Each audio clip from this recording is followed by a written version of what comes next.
Thank you guys for coming. Thank you to Adorama, of course, and Seth. Excited to be here. Really going to be focusing a lot on storytelling in small environments. Obviously, this is a small environment, so I'm going to be working with between 1 to 4 lights, playing with gels, color, especially since color is so big within my work. So yeah, what I'm going to show you is just some simple light setups that I often do, whether it's a small environment or it's a bigger environment. I do typically work in scenes where I've got a lot of the environment showing. So I'm talking about like spaces within the home, like the kitchen, living room, dining room. I like to include a lot of environment when I can. My studio that I also shoot in is kind of set up like, there's basically like scenes, you know, so like it's almost like a set. So it's only a 15 by 20, so a really humble space. But every wall is different. I've got like a blue wall with wallpaper and a green wall and a pink wall and furniture in there. And so again, it's kind of set up like a set. So I'm constantly, like, my work is looking like it's being shot within the home. So gear-wise, what I'm starting off with here, my main camera body is the Sony A1 II.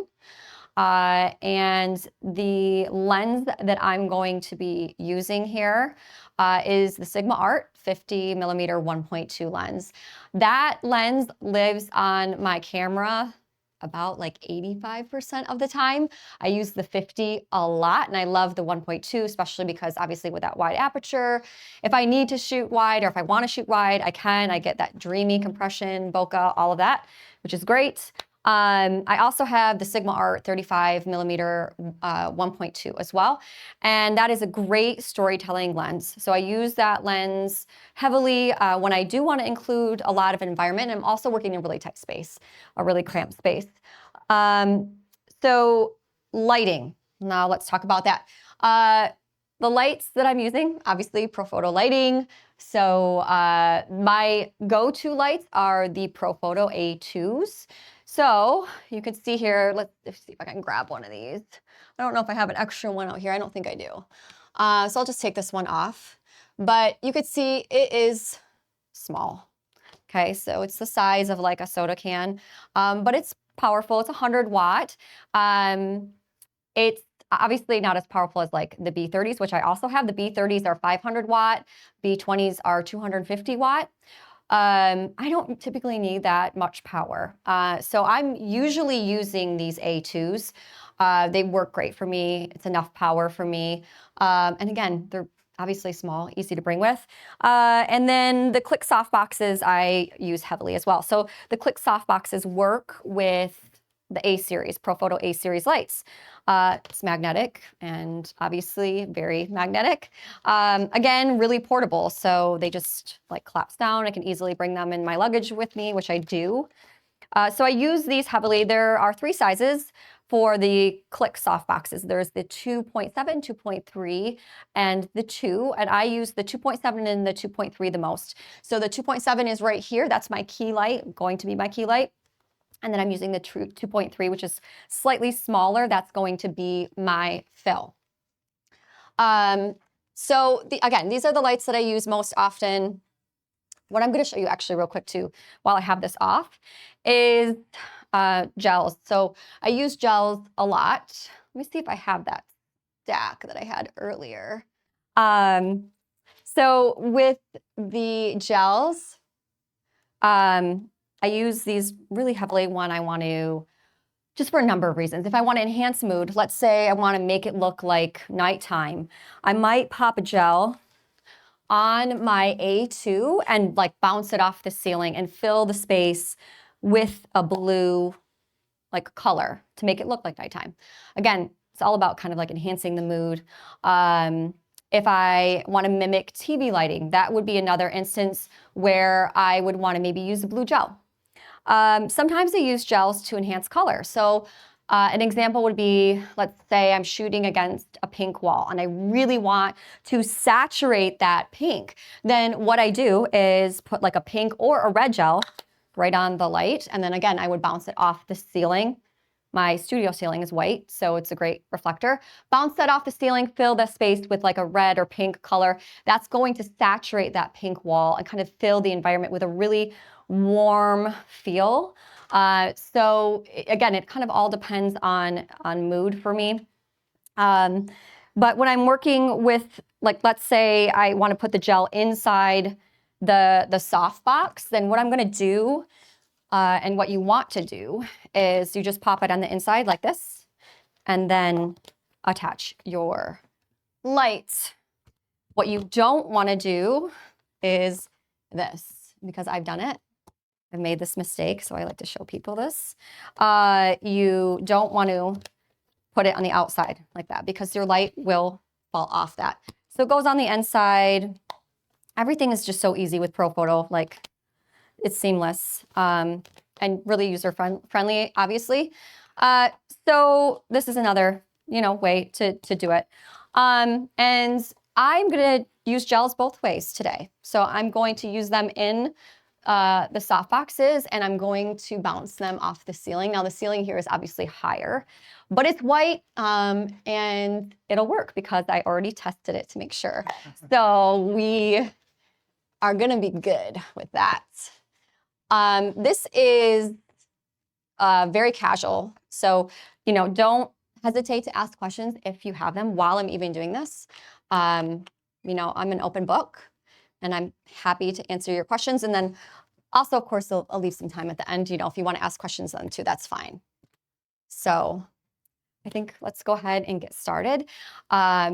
This is our beautiful model, Giselle, right? Yes. Okay, and we're doing a 90s theme, if I haven't already said that. So she's dressed quintessential like 90s. And again, within my work, I love color, so I wanted a color pop. So chose this outfit. And then we have just some like minimal props that I could bring with, obviously flying here because I'm from Michigan.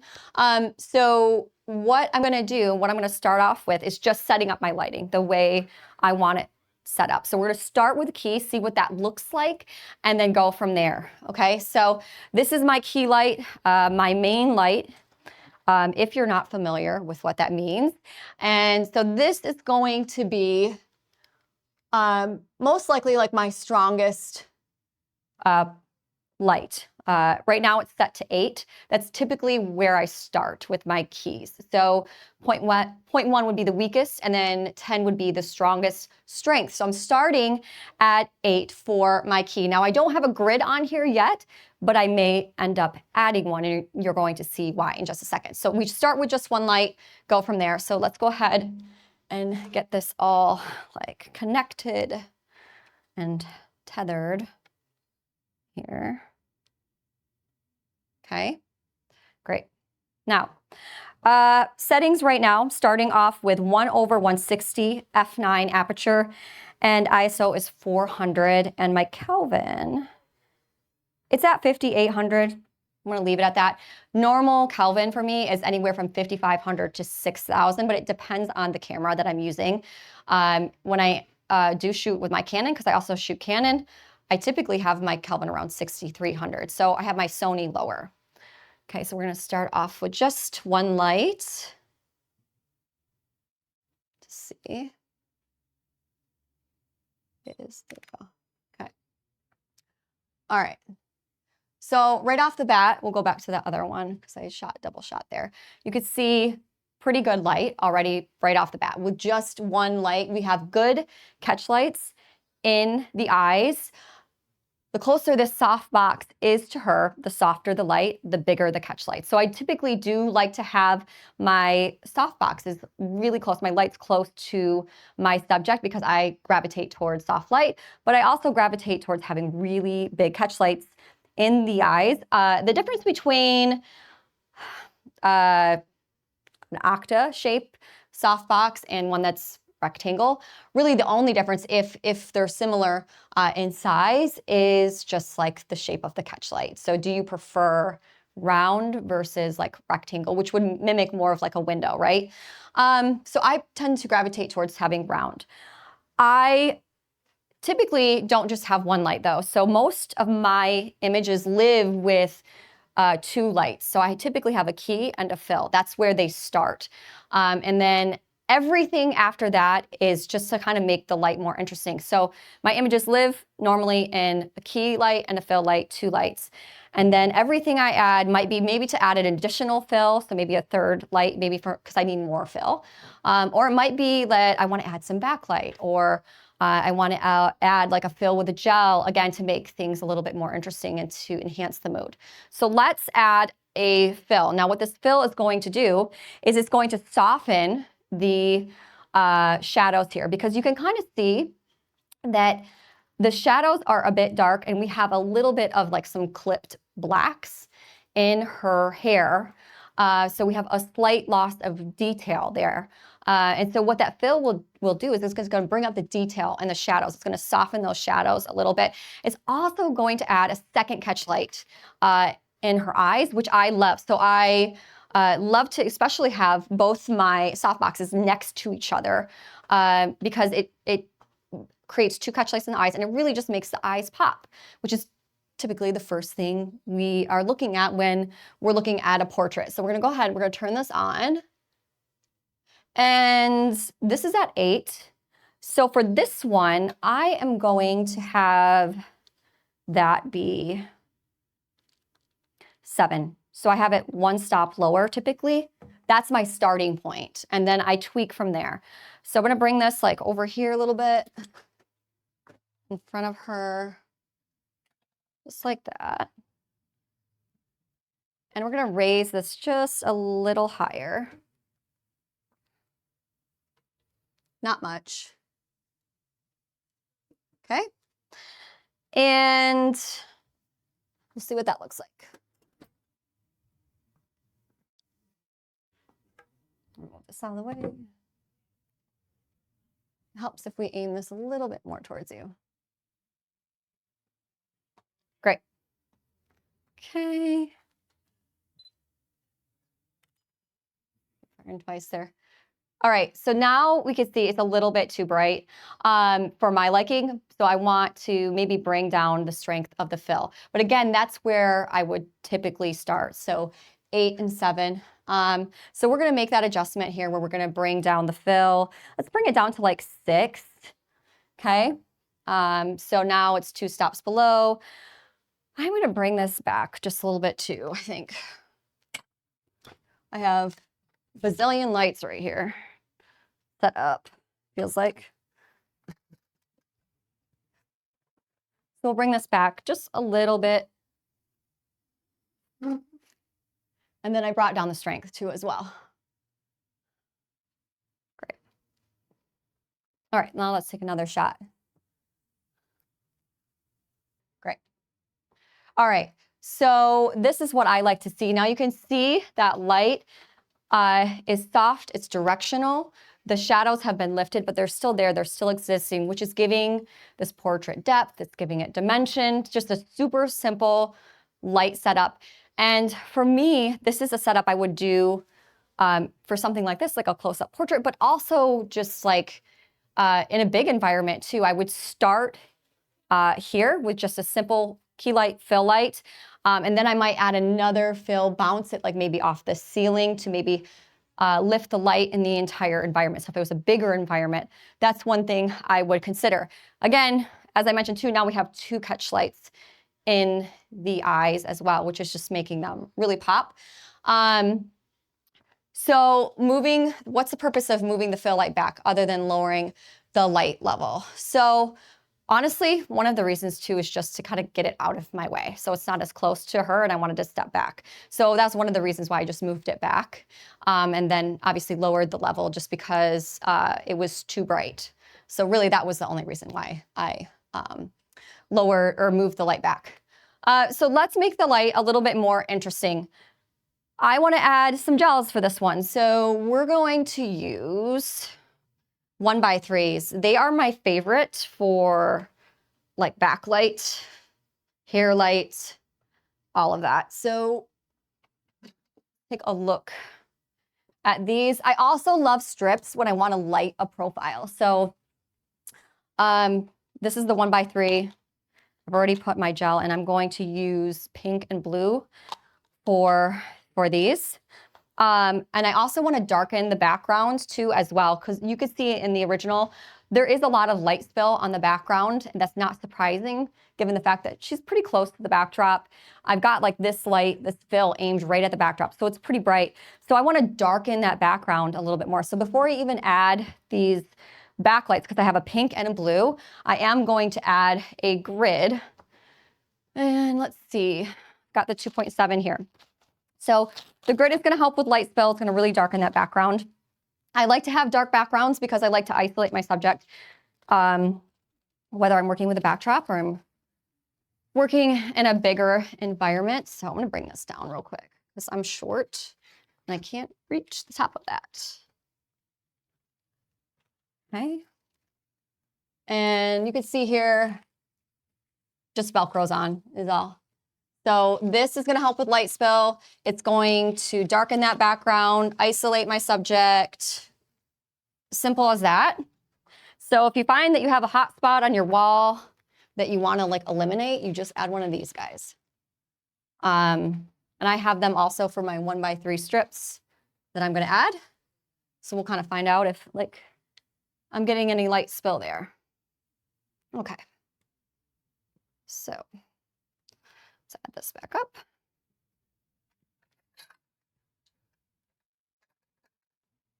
And up. All right, so we should be good to go with that. So now we're gonna see this light too, by the way. You can see it's kind of off at a 45-degree angle, and this entire light is in front of her for a feathered light, basically. So what that means is like this whole thing is right in front of her. She's placed at the very edge. And again, this kind of just creates really soft lighting. So that's what I'm looking for with that.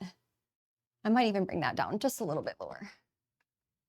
And I have it nice and high too, because what I want to see is I want to see like shadows underneath her jawline to accentuate her jawline. So I place it nice and high so that we see that. All right, so I'm going to take another shot here again before I add these, and then I'm going to give her some props to use. Okay, so look right here. And again. All right, now you can see, like, look at the difference in the background and how much darker it is. That's what I want to see. So I love that dark background. She's really isolated. She really pops. So now let's make the light a little bit more interesting. Here's the thing with backlight. So when I add backlight in, the first thing I do, if I want to just do one backlight, I add first to the shadow side of her, because that's what's going to really, really pop. My key is over here on this side of her. I've got the fill lifting the shadows, lifting the detail in the shadows. Now let's add in this backlight on the shadow side of her. You're going to see a really strong, like beautiful pink that kind of goes all the way down her body. Again, that's what's so nice about the 1x3 strips. So I'm going to put this on here. Great. So this right now, it's at 7.7, not aimed at her. So you know what we're going to do? Put this as far back as we can get it. And then we're going to turn this a little bit. There we go. I might bring this down just a tad here.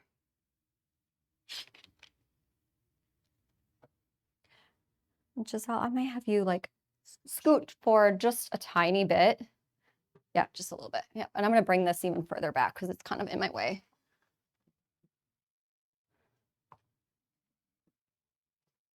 All right, there we go.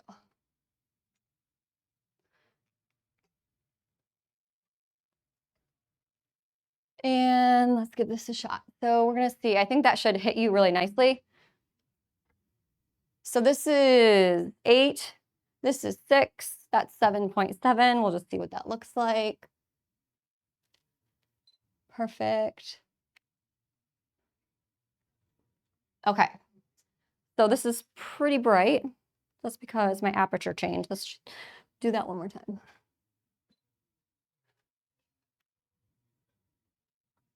All right. Much better. So you can see we've got some pink there. It's kind of hitting her forehead a little bit though, which I don't love. So one thing I can do is I can move this light a little bit, but I could also add a grid to it as well, you know? So that's something to consider. I think I'm gonna do that because I really don't wanna I wanna make sure that there's no light hitting the backdrop, but I also don't want it to be hitting her forehead. So I'm gonna add a grid to this.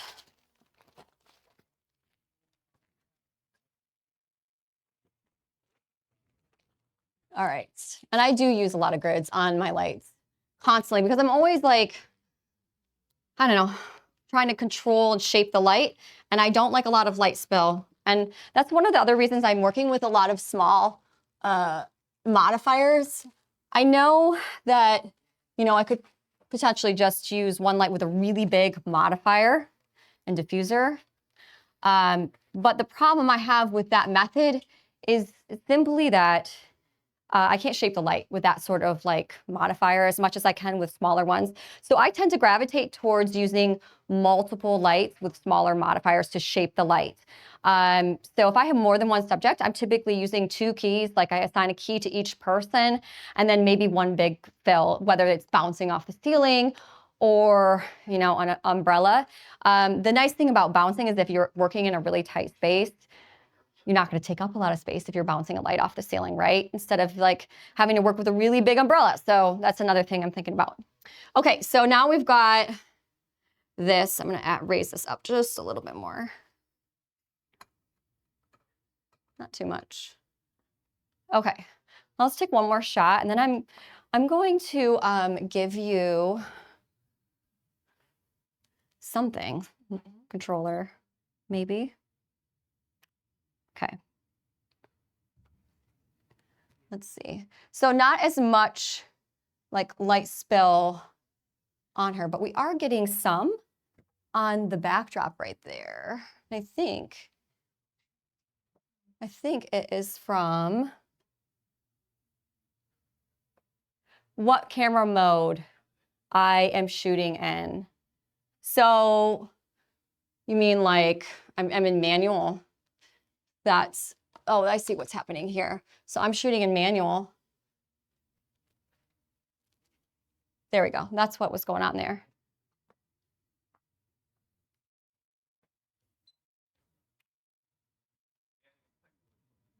All right, perfect. So I could up the strength of that if I want to, and honestly, I think I do. Let's do, I don't know. Let's try 8.5. Right, look a little bit, Giselle, towards the, and then look at me with your eyes. Perfect.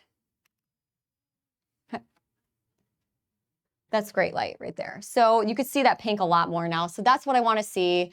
And now I'm going to add some color contrast to that. And I'm going to give you something to kind of like hold here for fun. Why don't we do like the, I don't know. I'm going to have you like give me like a deadpan stare. Here, hold the Nintendo controller. And I'm going to add in this other blue light, and then we'll have you pose. And I'm going to have you, when you hold that controller, I need you to kind of tilt it towards me a little bit so that I can see it. Otherwise, it won't look like a controller. Okay. I don't want to hit you. Thank you. It's like a workout. Who needs to go to the gym when you have to do this all day? All right. So I'll probably add another grid to this. Now this one is not going to be as bright because it's on the key side of her. So that's the thing I'm thinking about. So with it being on the key side, which is where the light's kind of coming from, I need to consider having the strength of that light be stronger than this one. It's gonna pop less. Let's also add a grid to this. So I think I have, what do I have that one at? I have it at 8.5.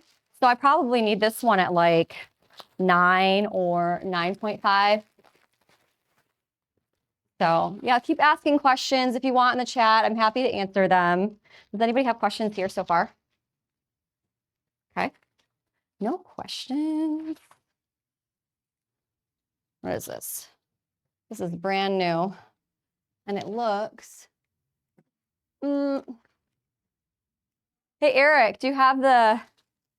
I don't know if Eric can hear me. This is the wrong grid. Do you happen to have, this is 2.7. I need the 1x3. Do you have that?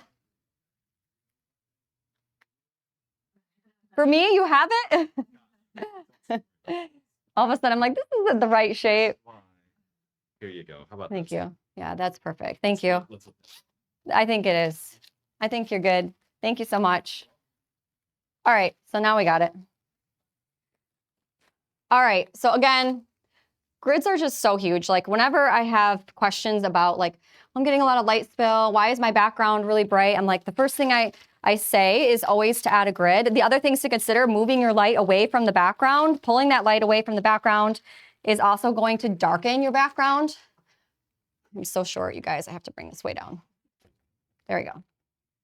And then the other thing too that you could consider doing is just obviously not pointing your light at the background. So you can see my light here is not pointed at the background. It's feathered in front of her. So if I were to turn this, like the fill, this key towards the background, then I would be getting a hot spot on the background. So that's another thing you just want to keep in mind when you're doing this. If you want a dark background and you're noticing, I'm getting a hot spot. Why am I getting a hot spot? Try all of those things. Question. How do you determine the power setting of your light?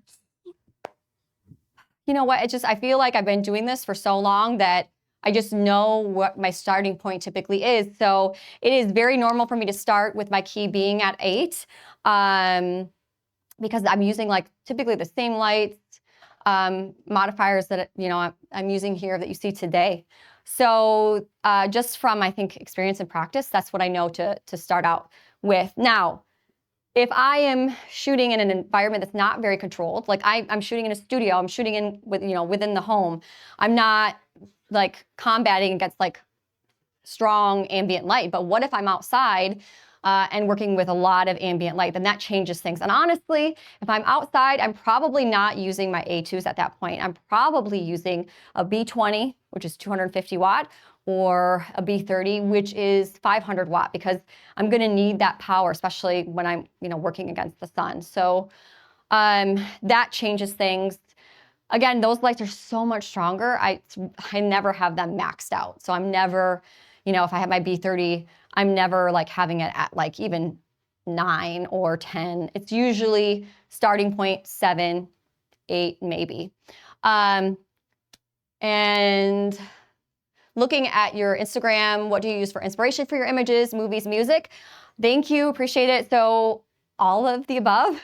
So I pull inspiration. I think the number one place I pull inspiration from is just everyday like moments that happen, that actually physically happen with my family. You know, I see something happen, I'm like, this is a great idea for a portrait. I'm not a documentary shooter, I'm a portrait photographer. So for me, it's not shooting on the fly. It's more of like pulling that inspiration and then creating a whole scene. And part of the magic for me is setting up the scene. So I like to come up with a concept. I like to style, come up with a color palette. And then the shooting process is really short, just a few minutes. And then the editing process can take, you know, a couple of hours as well. So it's kind of all of those things mixed together. It's an entire process, but I'm pulling inspiration from like my everyday life, but then also films, paintings, other art forms, other art mediums. It's all across the board.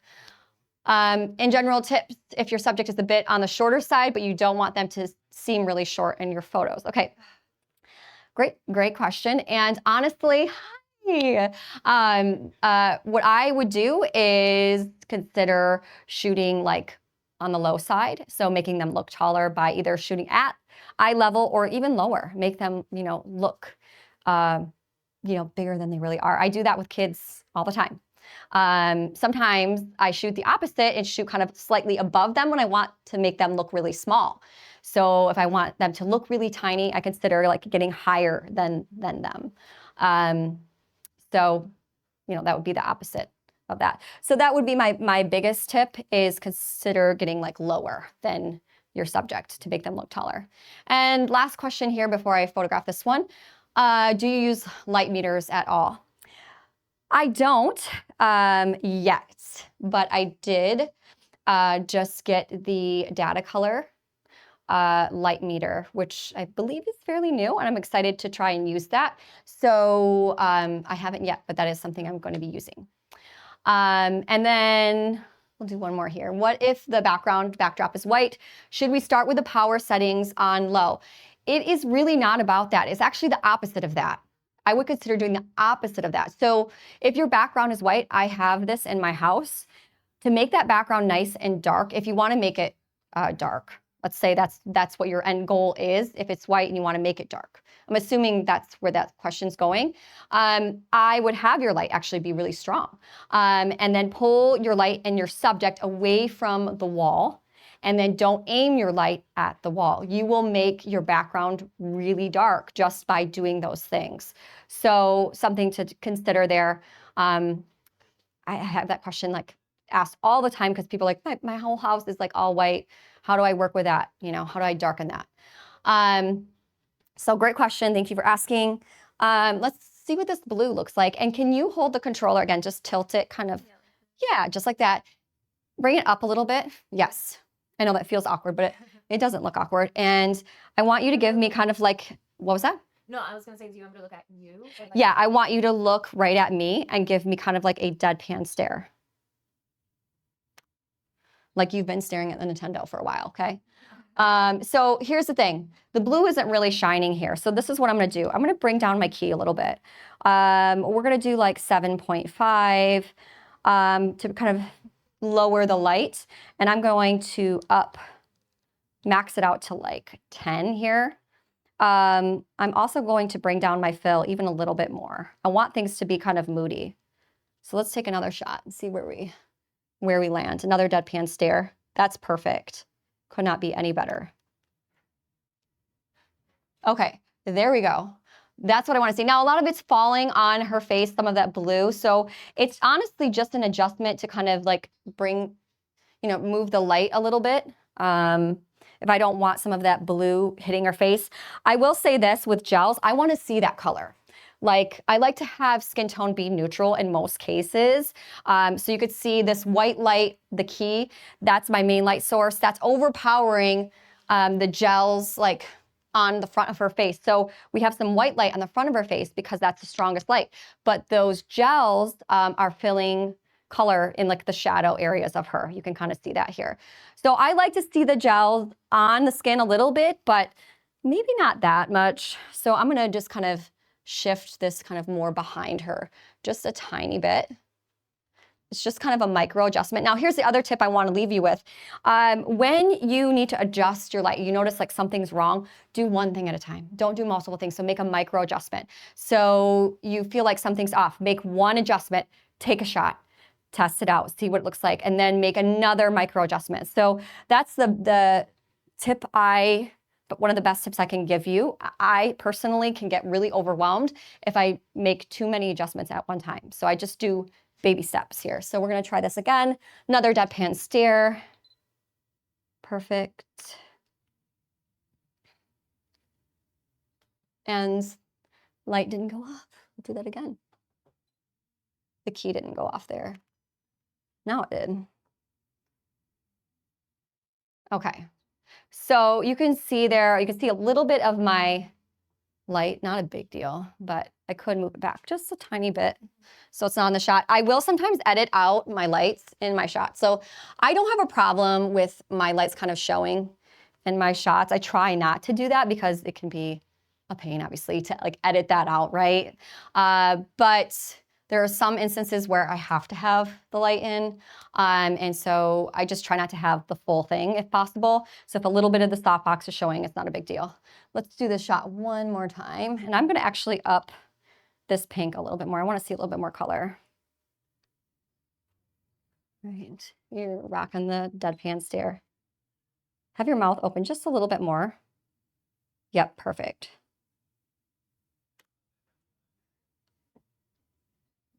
Yeah, that's good. So I love that color combo. So when I'm doing gels, also I like to have like color contrast. So I will do colors that are like opposite of each other.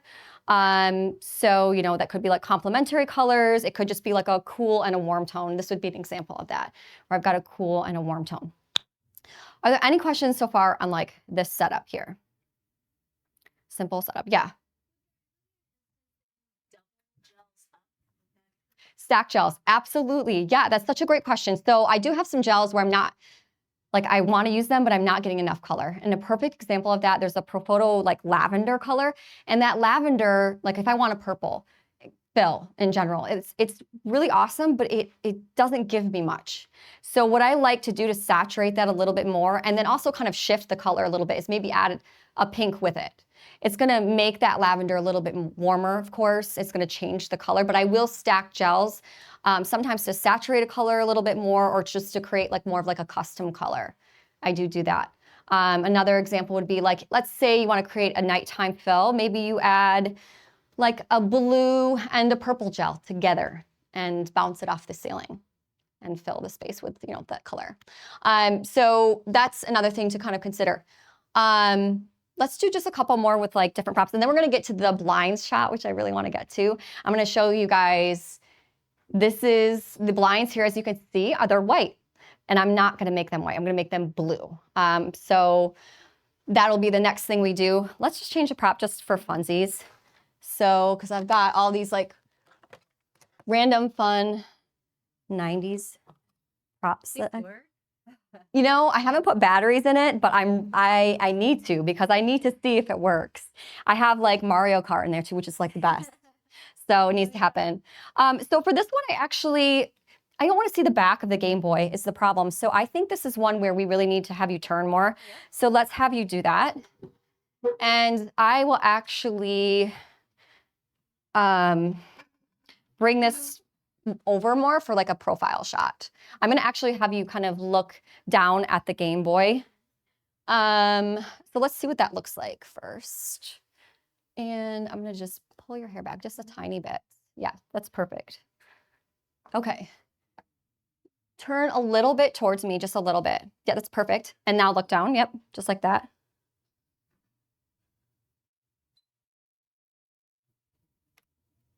Great. Okay, so let's make this more moody than that because that's not enough. So my fill is at 5.5. I'm gonna bring that down to like 4.5.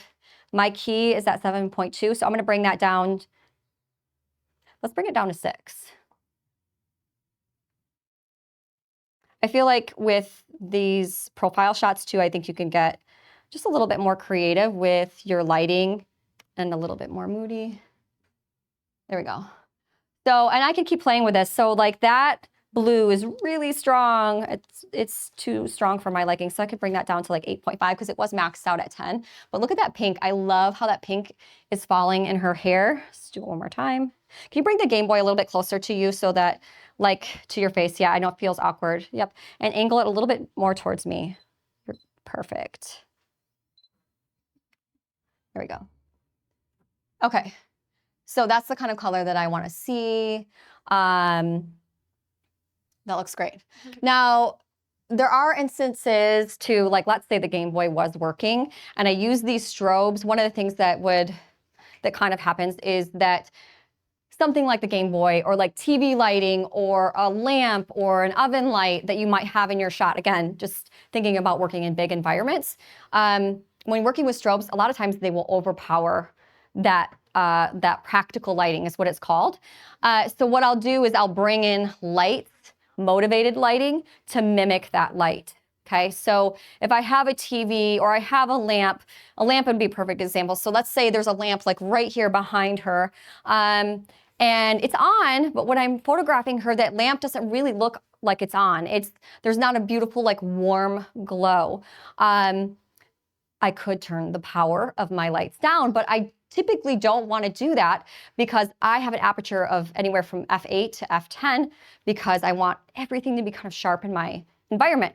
So what I do instead of changing power and settings is I bring in a light with a CTO gel because lamplight is really warm. That's gonna mimic that warm light and it's gonna create this beautiful warm glow. Maybe some of that warm light's gonna fall on her backside and it's just gonna mimic that lamplight and it's gonna enhance the mood overall. So those are also things I'm thinking about. Again, I always start out simple with just a key and a fill and then I build from there and I take my time and I start simple and then I'm like, okay, let's make the light interesting. Let's add in maybe a third or a fourth light. I know it's not always feasible or practical to have that many lights. So I do understand that, but I think that you can get really creative with just 2 to 3 lights and some modifiers. Like most of my images, my favorite images, live with just 2 to 3 lights only. That's it. Just with playing with different modifiers and gels. So let's get this other shot. So I'm going to have you stand up here. We're going to have you stand for this next one. And I'm going to completely change the light setup for this. So this is where we're going to bounce the lights. So let's start here. I am going to use, again, both the pink and blue gel. So the blue gel that I'm using is the peacock blue. It's kind of like a cyan color, which I really love and gravitate towards within my work. These are the blinds. They're super cheap, guys. I think they're like 10, 12 bucks. I've already broken them intentionally, and I'll show you why in a minute. I'm gonna have her kind of like peek through this. I think I've got enough space here. Okay, so we're gonna do that.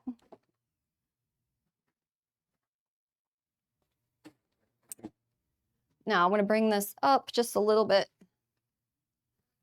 You're about my height. I think that's good. So what I did here, I need her to peek through the blinds. So I cut like the middle section so that she could pull that down so I can see her face. So that's like my first step here. I'm gonna move this over here. So this is gonna have, here's what I wanna do. I'm gonna have a key light on her from behind. So I'm still gonna use that 2.7, that Profoto A2 and the 2.7. If I can get it out of here. That'll be my key still, and I'm gonna have a grid on this too still. I'm gonna keep all that on just because, thank you. I've got a lot of crap around here. Like I've got all my 90s props and cords, which is authentic because the 90s were messy and there was cords everywhere. You know, that's authentic in itself, thank you. But I wanna keep this grid on because I do not want light spill on that backdrop, okay? So I'm gonna actually just bring the blinds a little bit more forward.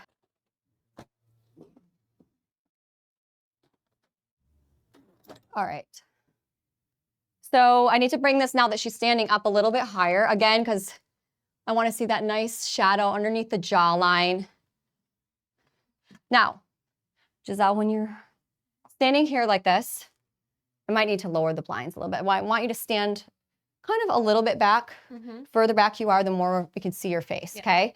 But you kind of need to be a little bit angled towards this light too as well. I'm gonna actually move this back just a tiny bit. Okay. So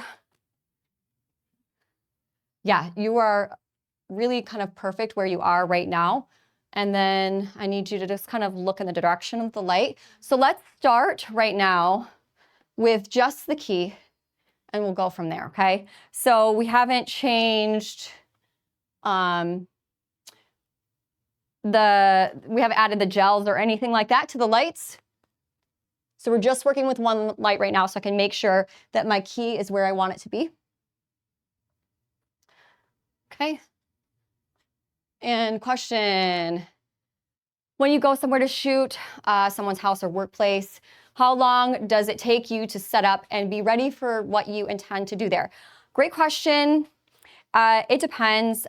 So like a client's house, I like to go there, kind of like look at the environment, look at the different spaces.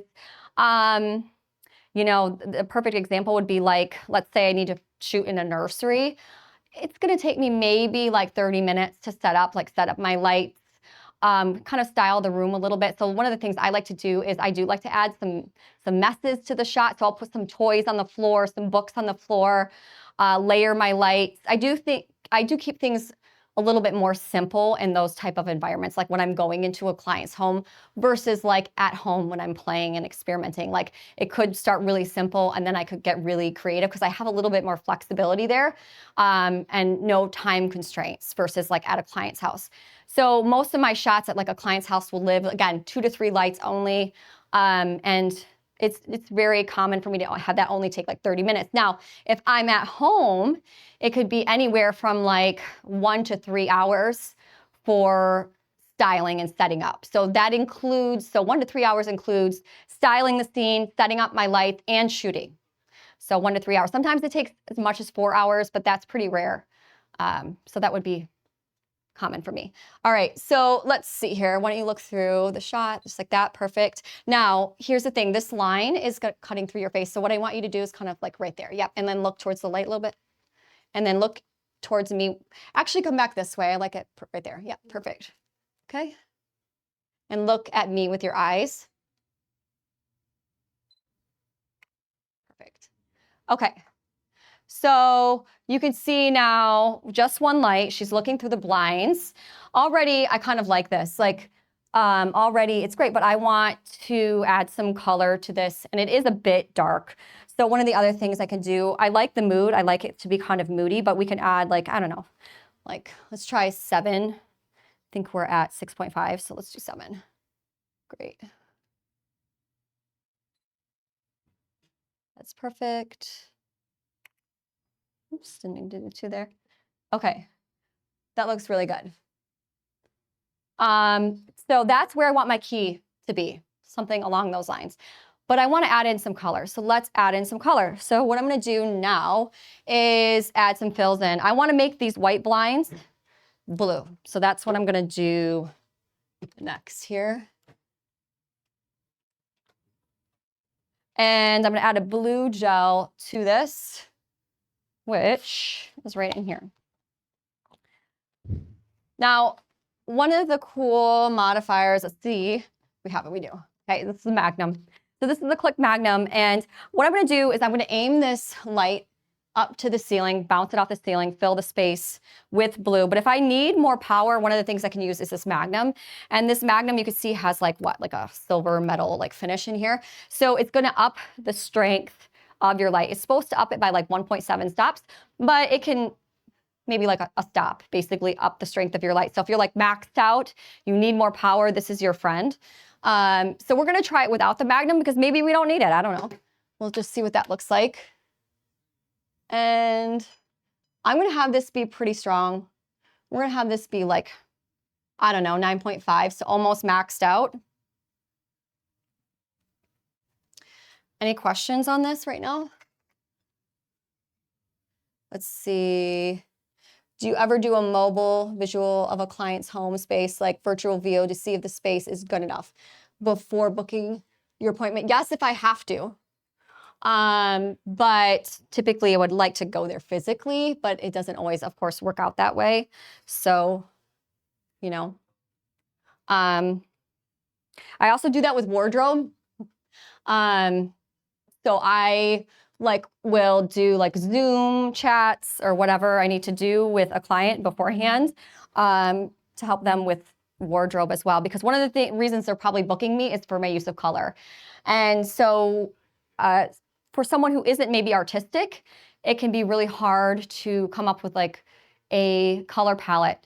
And when I'm photographing a family or whatever, I like to see a lot of color. And I don't like to see everybody in one color or even two colors. I like to see like multiple colors, multiple patterns, and that can be really, really hard if someone isn't artistic, can't see color that way. So I like to help with that too. All right, so we're gonna see if the blind color changes here. So that's perfect. Okay, so go ahead and look at me with your eyes. Okay, so now look at the difference that that has made. Now it's made it really blue, kind of like nighttime. And you can see there is some blue that's falling on her face, but typically only like the shadow side of her face, because that's where the white light, the key light, is not hitting her face, okay? But you can see where the white light is overpowering that blue is on the left side of her face. Let's make this a little bit more interesting. Let's add in some more colors. So we're gonna add in pink now to the back. Again, these are like contrasting colors. And let's just bounce this off the ceiling as well. So let's see, bring this up. And I kind of want to make this background nice and dark, or I'm sorry, nice and pink. Not dark. So right now we're at like 8.8 for this one. I think it needs to be a little bit stronger. We'll try it out, see what that looks like. I think it needs to go even higher than that, but we'll see. Okay. So that one is at 8 point. Let's bring it to like 9.5 and see what happens. And then that one, we're gonna bring to 9, okay? Great, look towards me. Okay, so now we're getting some color contrast there. I could play with the colors a little bit here, make things a little bit stronger in certain areas. Like I could bring down my key just a little bit. Maybe do like, I don't know, 6.5. Let's try that. Just so I could see more saturated color. And then I'm gonna also bring up my Kelvin. I wanna make things a little bit warmer as well. So I'm at 5,800, but let's do like, I don't know, 6,200. I'm gonna give you that Walkman in a minute too. Can you back up just a tiny bit, like further away? Yeah, perfect. That's great. There we go. So the color is a little bit more saturated there. That's kind of what I'm wanting to see. I like the blue and the pink together. Are there any questions on that? It's really when you're playing with gels and you're bouncing lights and everything, it's just a balancing act. That's all it is.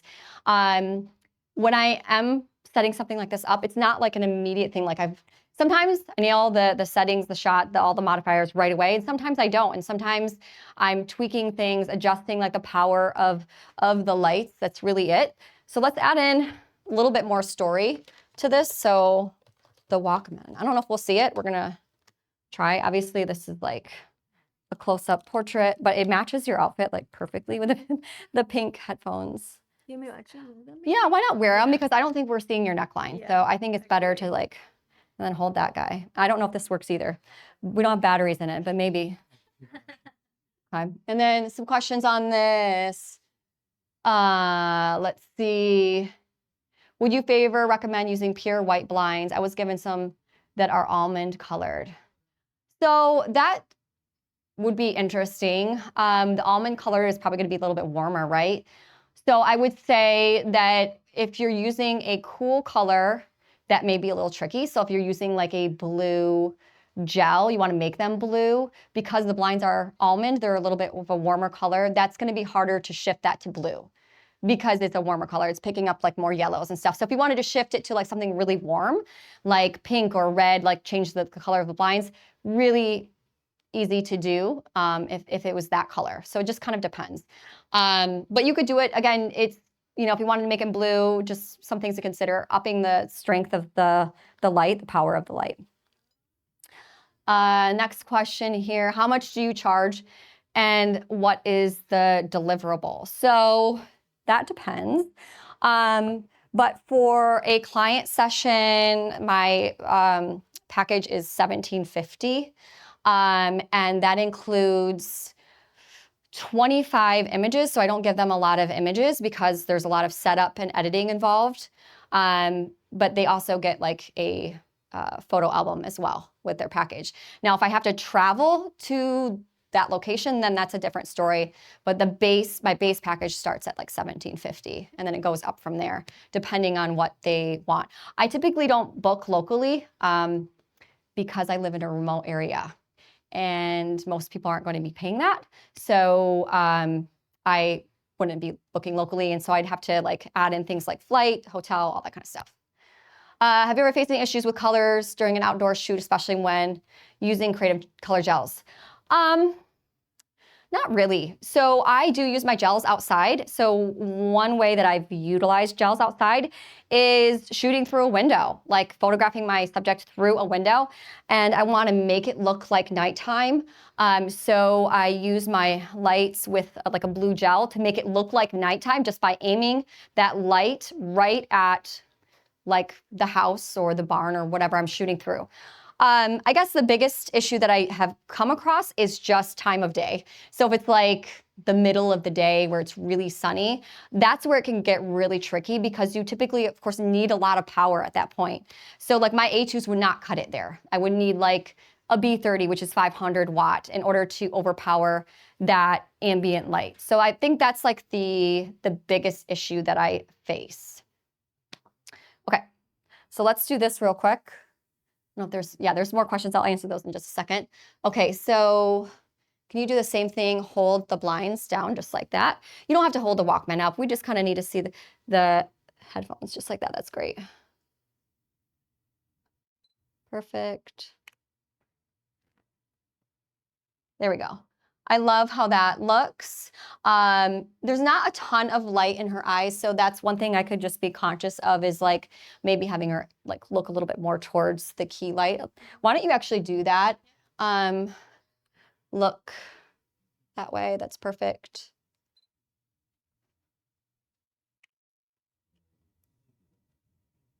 There. And now we're getting more light in her eyes. It looks like it focused on her hand there, though. We're going to do that one again. There we go. Perfect. Perfect. That's what I want to see. So simple as that. What other questions do we have here? No, do not. I don't know if I answered that one earlier, but you might not have been here, Katie. I don't use a light meter at this time, but I did just get one from Data Color that I'm planning on using. So not yet. Would it be better to hit the background with gel versus bouncing it off the ceiling? Okay, you can definitely do this, but here's the thing. Once you bounce a gel off the backdrop, what's going to happen is you're going to get a hot spot, right? So you're going to get a really bright area and the gradient. That is totally fine if that's what you're aiming for. In most cases, I'm not aiming for that. I have done that. Again, only when I really want kind of like a gradient and kind of a bright spot, like maybe directly behind my subject. Most cases, I want just to kind of fill the space with a color. So I'm bouncing off the ceiling if I can. If you don't have a white ceiling, maybe you have a white wall. Maybe you don't have a white wall. Maybe you have like a reflector that you can bounce off instead. And it could be anything, you know, that's white, really. What is another method if you don't have a ceiling to bounce the light off? I just answered that. I didn't even read that question, and I like I mentally knew. So yeah, there's other things you can use. So if you don't have a white ceiling, you have a white wall, great. A reflector would work. V-flat, of course. Even like a white sheet, if it's not like, you know, translucent, like maybe you could like double it up or whatever. I have used a white sheet before. I do not care if my method is janky, as long as the end result is what I'm hoping for. As long as the end result is good, that's all that matters. So that answers like the next two questions. So is it a real album with genuine prints or a selection of computer files? It is a real album with genuine prints. So by Miller's. I use the Miller's signature album. Again, I'm not giving my clients a whole lot of images. So I think in my contract, it's just 20 images. I usually give them a little bit more than that. So it's not a ton, but it is their prints from their session. So with that said, I think we're running close to out of time. I want to answer some questions here. Yeah. So for image 64, 65, right? We'll go back to that. That was it? Yeah. Okay. Yeah, it was just the key light there. So that was simply it. Just one light setup. And honestly, I love that. Like, I love the way that looks too, even without the gels. Like, it was the simplest setup. And these are like $10, $12 blinds. I mean, and they're like clamped to a C-stand. Like, there's nothing fancy about that, but the end result is kind of cool. Yeah. You know, it's fun to play with, things of that nature. So I know we're running out of time. Last question. Yeah. Okay, you do a lot of self-portrait. Yeah. Additional gear would you use to do something like this? Yeah. So self-portraiture, tripod, always. Like, that's going to make your life so much easier. The Cam Ranger as well is a great remote to use when you need to stand in place, pose. Cam Ranger is going to allow you to also do the interval timer as well, versus like some of the brand apps like the Canon Connect or whatever, the Sony app. You can't always use like the interval timer with that. So the Cam Ranger is going to allow you to do that, focus and shoot wherever you're standing, you know. So tripod, and that constant light is also big, because you know, when you have like consistent lighting that's not changing, like strobes or whatever, that can be great, especially when you're needing to do like composite work, versus like relying on natural light. So that's also something I'm thinking about, because I do a lot of composite work. So yeah. Do I have time to answer one more question? Yeah, go ahead. Okay. So, oh yes, and yeah. Okay. How long is your photo session? My photo sessions, so my photo shoots that I'm doing personally can be like when I'm actually physically shooting, it's like 5 minutes, 10 minutes max. It's not very long. If you're working with children, it is super important that it's quick. Super important. So if I'm bringing a child into the scene, my scene is ready. My lighting is ready. My settings are where they need to be, and I bring them in. It's just a few minutes because that's usually all I have, especially if they're a toddler. Because you mentioned $1,700 for a session. Yeah. So client sessions are different. So client sessions, like I could be there easily for like a few hours at least, and setting up. I typically like to shoot my clients in their spaces. So like in the nursery, in the kitchen. So yeah, this would be like with clients and everything. So yeah. So it kind of depends on the situation. So, do many people request setups involving blinds or prop, or is this just for commercial purposes? No, this isn't like something that like typically people are like requesting. It's just kind of something fun to do. Like, I cannot emphasize enough how important as a photographer it is to play and experiment. So in between like maybe your bookings and your client sessions, to be experimenting, because you're going to grow as a photographer when you do that, like playing with new lighting setups, new techniques, because it could involve, like, let's say you go to a client's home and you photograph the client like through one of their windows. I've done it. So that's something that you could do and utilize like outside of like practicing within your studio or at home. With that said, thank you guys so much for coming. Thank you to our model. She's amazing. So, and thank you, of course, to Adorama for being here. Eric is in the back. So he's the light guy. He's got all the lights that I used here today. And I'm going to be here if you guys have questions. So thank you again. Appreciate it. Hey. It's I can be in the studio, right, waiting for. I've had the honor of photographing some amazing people. I could be, sitting waiting for like an A-list celebrity or a NBA athlete, and my nerves are really fine. I come to do something like this in front of people who actually have questions about what I'm doing, and I'm petrified. So forgive me, and forgive my stumbles through this, because a lot of what we do as photography is stumbling through things. And one of the things I think is really important is if you can show a little bit of your vulnerability, it's always very appealing to whoever you're photographing, right? If you come in with the attitude of I am magical, it's like a magic trick. It's not a magic trick. It's a process. That's what separates us from the machines. It's a process, right? So when we take photographs, it's a process. What's right? Prepare yourself a little bit beforehand. Who am I photographing? What am I photographing? But I think it's really important to let your gut feeling and the way you feel in that moment when you start talking to whoever you're photographing guide the photograph. So what I wanted to do today is show you a couple of things which are kind of my go-tos. And I wanted to really stress the fact that we're only going to use one light. Now, I'm going to be very brutally honest, and Seth is my witness here. He said, "What light do you want?" I said, "I don't care, just a light." So I'm not going to try and tell you that light's not important, because it's hugely important. But any light that you're going to buy is going to work. Any camera that you're going to buy, you're going to make work. So I'm very fortunate to be using a Profoto, which I know is absolutely the best, but it wasn't like I wanted a Profoto to do this. I really work with any light. One light. So I think there's a lot you can do with one light. And I think one of the problems when you're learning or starting out learning photography or starting to learn to do portraits is that you see setups with lots of lights. And you're like, oh, I need a light here, I need a light here, I need a light there, I need a light there. I don't think that's a great way to start. And even for me, who's been in situations where I use several lights, it's always nice to get back to one light, get back to basics and see what that does. So I wanted to kind of show you through like a couple of different one light setups and do some one light setups. I'm using strobe today, so I have a thing here. Anybody remember what this is called? A xeroxic metaphoric XLLSR tracer or a light meter.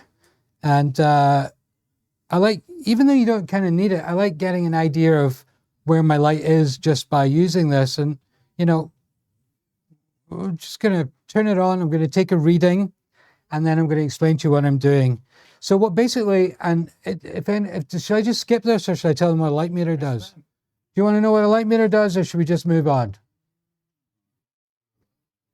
Okay, so basically back in the day, like in 1912 or whenever I started photography, 1906, 1898, you know, cameras were certainly not as sophisticated as they are now, and you had film, and basically some of them had light meters in them, some of them didn't. So you basically had to find a device that's now in your camera to say, hey, what is the light? Where is the light? What is this light?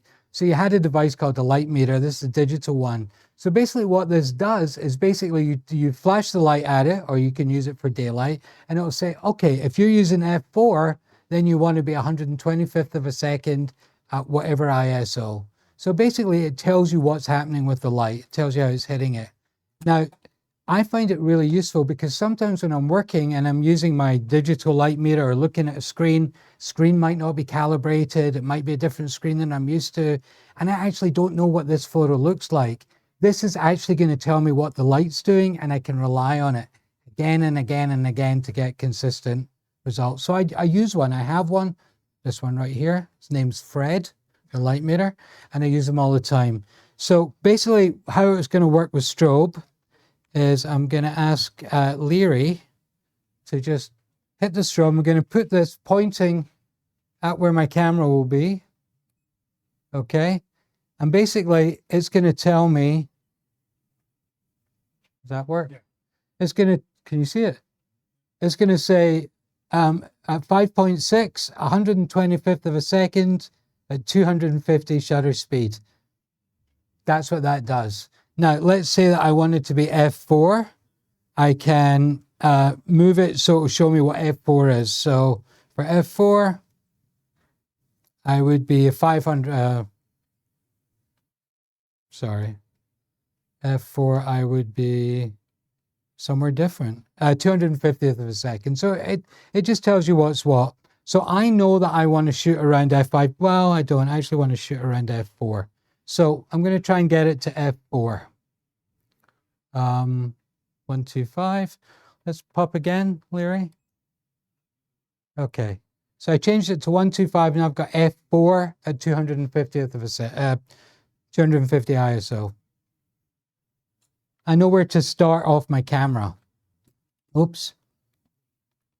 As I knock everything down.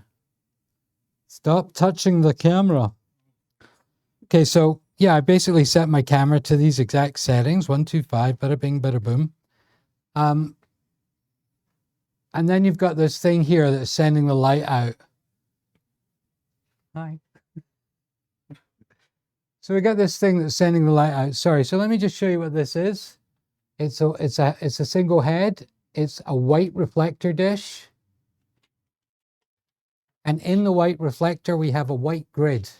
Now, what's the difference between white and silver? Anybody, any ideas? Anybody care? Do I care? Not really, but I'm going to tell you anyway.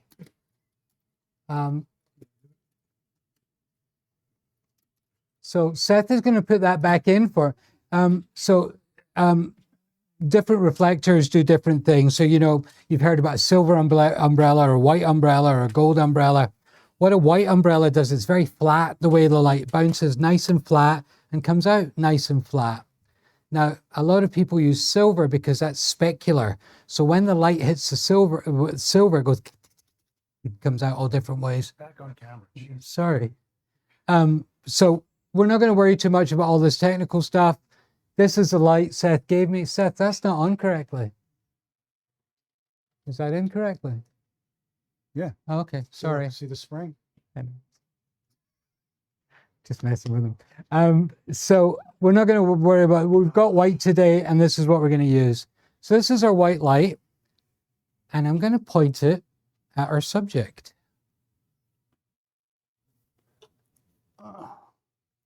There we go.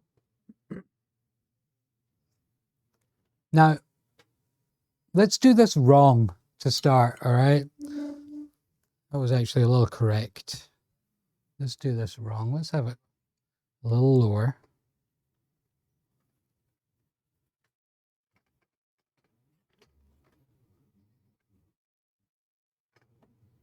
You know, I'm going to try and do this wrong, and it's going to be better than the one that I'm going to try and do right. But anyway, let's do it anyway.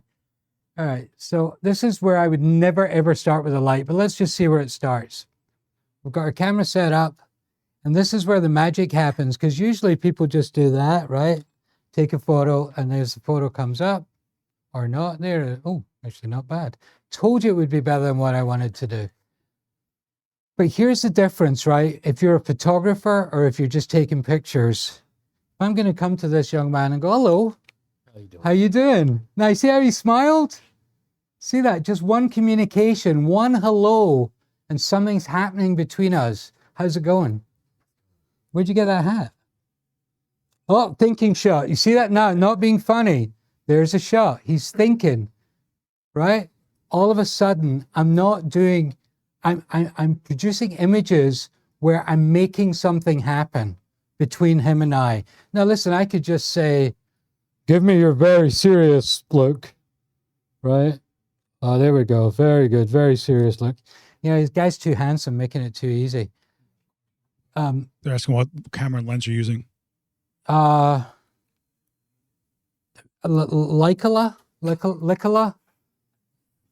Oh, Leica. This is a Leica SL3 with 24 to 90 millimeter lens. This is my go-to. So yeah, I've got this picture here. Now, yeah, it looks great. I don't think the light's that great, and the expression's kind of cool. But to me, this is such a set, right? This is what you would expect from this guy. He's rugged, he's handsome. But I'm going to try and break him a little bit right now by asking him, what do you call a cow with no legs? Ground beef. All right, so I've broken him, it's broken, and all of a sudden we're getting something that's a little more real, right? So that to me is the first stage about what a photograph is about, getting something a little more real from the person, and doing that through conversation. To me, is way more important than getting the light 100% right, the exposure 100% right. If all these things happen, then you are the photo god and you've done brilliantly. All these things don't happen.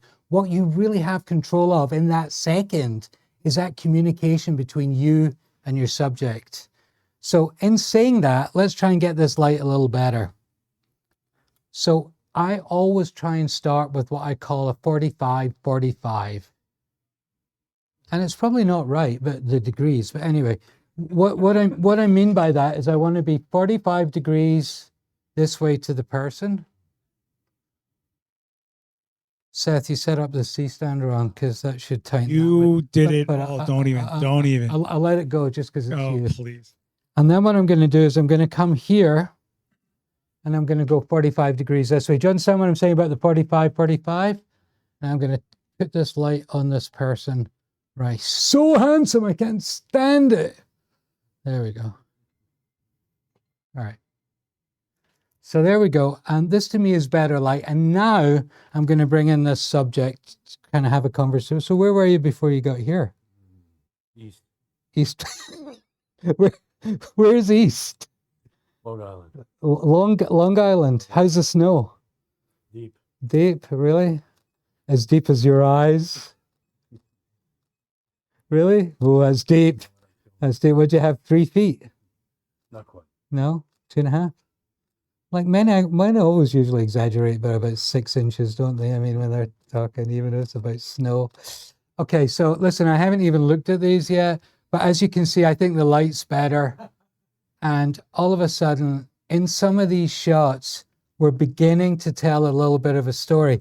Now, he is going back to his regular face in between, right? Because he knows what he's trying to project. But that to me is not what's interesting. What's interesting to me is the ones where I've caught a little bit of personality, whether it's there, whether it's there, whether it's there. You know, there may be a little too much there, maybe whether it's there. But all of a sudden, we're not like doing this as a setup. This is really happening. And that's the difference between being a photographer, standing there and communicating with your subject, and just holding your camera or writing a prompt or whatever. It's this something that's going to happen. And every time I hold up this camera, this guy's like, what's he going to say to me? So I get that, you know. And I think that's really, really useful in photography. A couple of technical things here, just because I've noticed them. Even though I'm at my 45 degrees, we can see that I've just not quite got enough catch light for me. So even though it's not 45, and this is where you got to be flexible, I'm going to bring it down a little bit just to get a little catch light. Now, the other thing I could do is just say, hey, lift your chin up.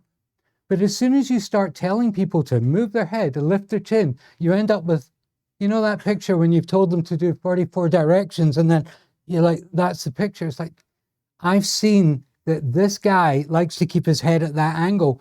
I'm going to work my light with him so he can keep being him, but I'm going to get the picture instead of me forcing him into something that's not comfortable. So let's try again here. Okay. I'm thinking of what do you call a bear with no teeth? Still waiting for the cow with no legs. Ground beef. A bear with no teeth. Gummy bear. Do you have kids? I do. How many did you get? Two. Do you have a favorite? Yeah. Brilliant moment. Please let me have caught that moment. That's as real as it gets, right? A little dark. It's actually, it looks better on your screen than it does on mine. Oh, because mine's a Dell. Dell. It's a Leica and a Dell.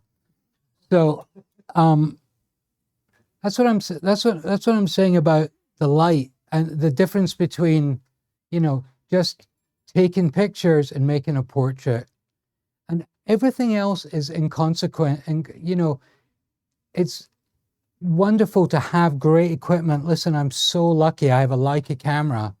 I have a great lens. I've got this great light today. I've got this fantastic. That's all things that add to it. But the basic recipe is. Was that me? I told you. Did I hit it? The basic recipe is the same the whole time. And the basic recipe of being a portrait photographer is talking to your subject, making them feel comfortable, making them, hello, I'm not going to say anything weird and make you feel weird, but come and have a seat. No, I was just messing. The basic recipe is that thing about talking to the people that you're photographing and making them feel comfortable and making them feel good. Let me go through another lighting setup here.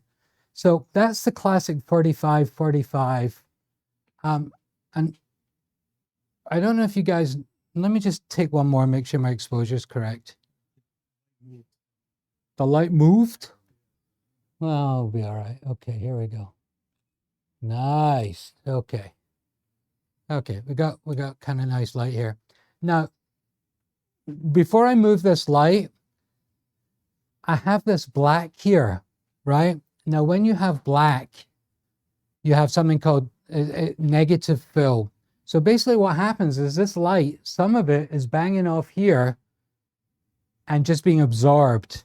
But let's say that I wanted to have a little more light on the right-hand side there, where it's very dark. I'm not saying I do, but let's say I did. Then some people would say, oh, well, put another light here. And you can put another light there, or you can take your positive fill and instead of having black there, let's put white there. And let's see the difference that makes. Now, nothing else has changed apart from changing that back from black to white. Let's see. I bet it looks exactly the same. No, I'm only kidding. Opened up a bit, not quite enough. So let me bring it in a little closer.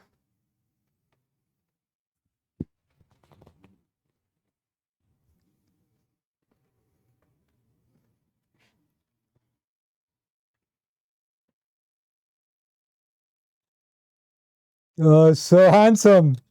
Can't stand it, these Long Island boys. See how that's beginning to open up a little bit there? And we see that these deep shadows that I had here have now been replaced by slightly more open, slightly more detail. I think I can actually even push this a little further that way. I just did that. Can you hold it, Leary?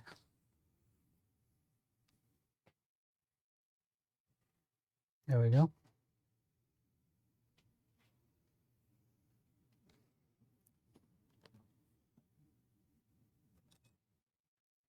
Wow, really nice.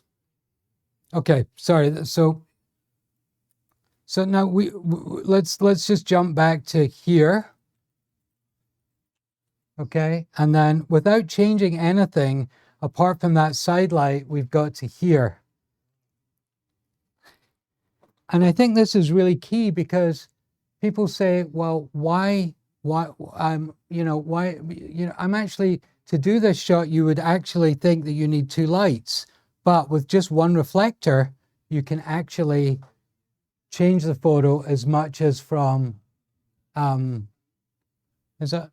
you done that? So I can see oh, you did that. Thank you. You can change the photo as much as from that to that without adding another light. So that's great example of having, one light. I'm going to do, I very much like, which light do you guys like better, left or right? Yeah, it's just, different, right? Right. Like the catch light on the right.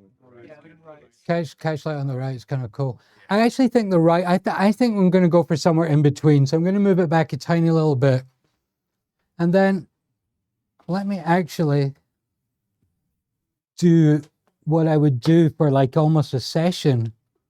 And we'll try and get some looks and some feels now that I feel I've got a good light. So,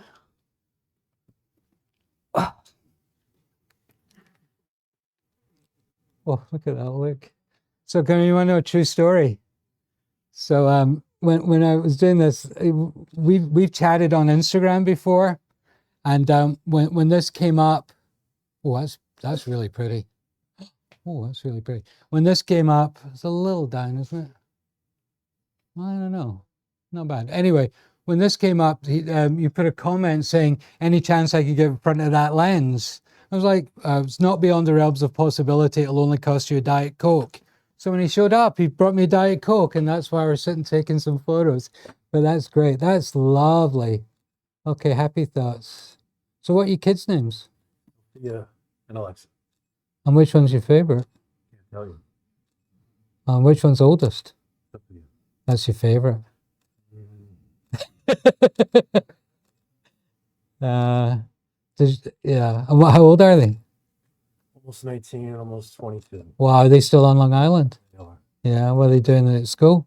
They're both, one's almost teaching and the other one's just starting her college. Nice. Exciting living at home. Chin up that tiny little bit, like, there we go. See, a little direction like that during a shoot kind of works because you're saying just a little, but so did you see it? Yeah. So that to me really works because it was a little tiny bit of a direction, but it was during a conversation where it wasn't look left, look right, look over here, just talk. Oh, that's great. This is really quite nice. Chin up that tiny little bit, bang. And I think that's the shot. And I think that we really made that portrait. I think the light's nice on the definitely looks like two lights, left, right, looks on the, light on the side. I think that's That's really lovely. All right, for serious fun, let's do another look, and I'm going to ask you to swap you out for somebody else, because that was great.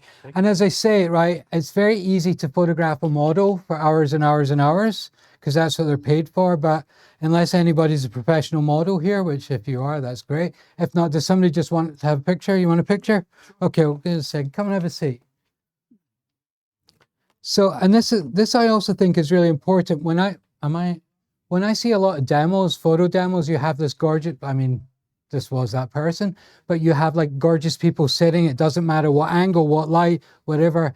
And I'm thinking, well, yeah, but that's not really showing you what our job is as photographers, to photograph a lot of people that just don't look like that. So I think it's always fun and important to make sure your light works for whoever you're photographing. In saying that, lighting men and women can be very different. And we can get to that in a bit when we have a woman volunteer. Okay, so that was 45. Now, I'm going to look at this young man's face. I'm going to see what else I think I could do. So I'm going to do something a little different, a little more what I think is dramatic. I'm going to take this light and I'll almost put it more overhead. I'm going to go up a little bit. You know, when other people come in, he makes the C-stands all nice and slippy. For me, he puts like, no, it's okay. For me, he puts sandpaper on it to make my life very difficult. Okay, we're going about there. All right, so once again, folks, one light. Let's move it in a little bit. Okay, now because that's such a drastic difference in light, I'm going to measure it again.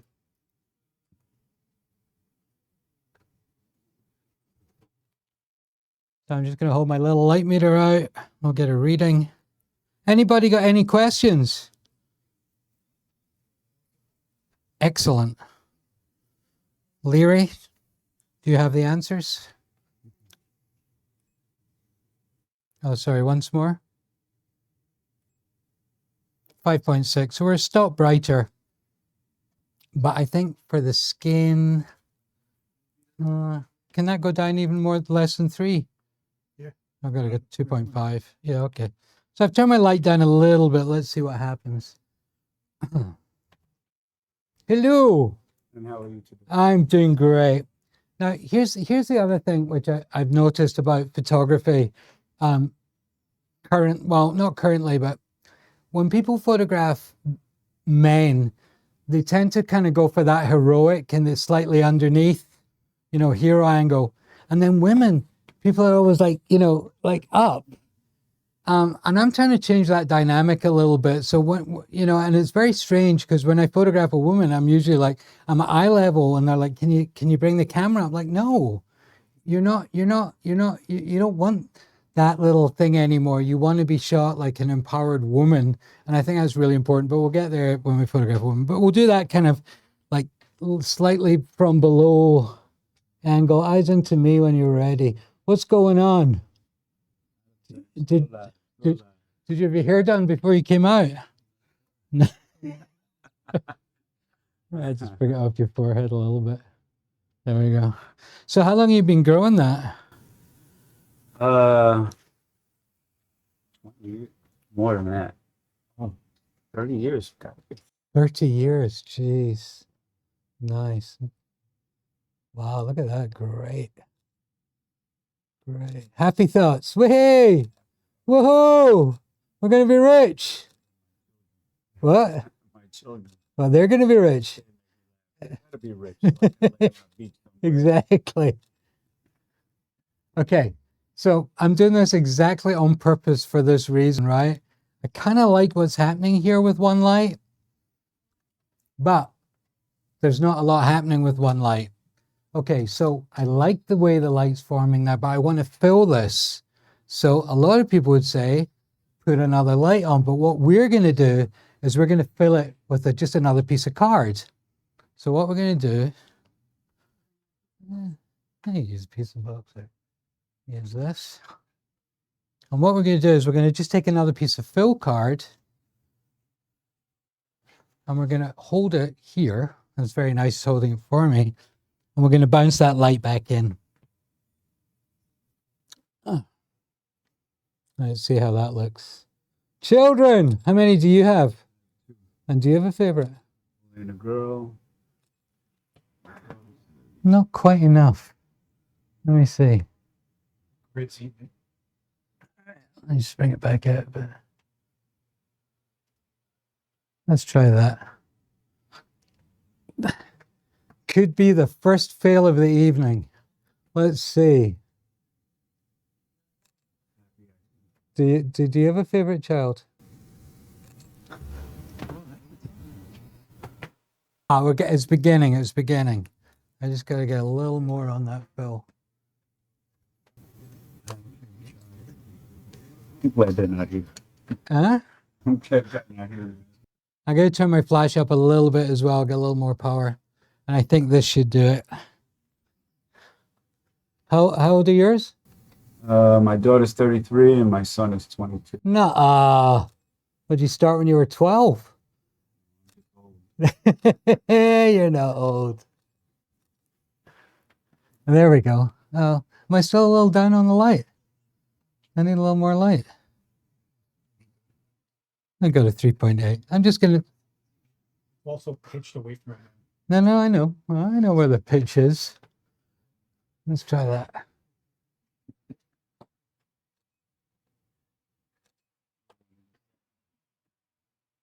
There we go. That's better. Okay, here we go. All right. And where do you live currently? New Jersey. New Jersey? You're from the Bronx. You're from the Bronx. I like the way you say the Bronx. Who's your favorite character from the Bronx? Hmm. Did you go to any of the street parties back in the day? Or are you too young? Did you do any of the Africa Bombada street parties, or is that before your time? Is that before your time? Nah. No, I'm before that. You are? Nah. Nah, don't believe it for a sec. Now, the only thing I know about the Bronx is Africa Bombada, and that's what I managed to mention there, which got a smile. But once again, one light, and I actually really like what's happening there.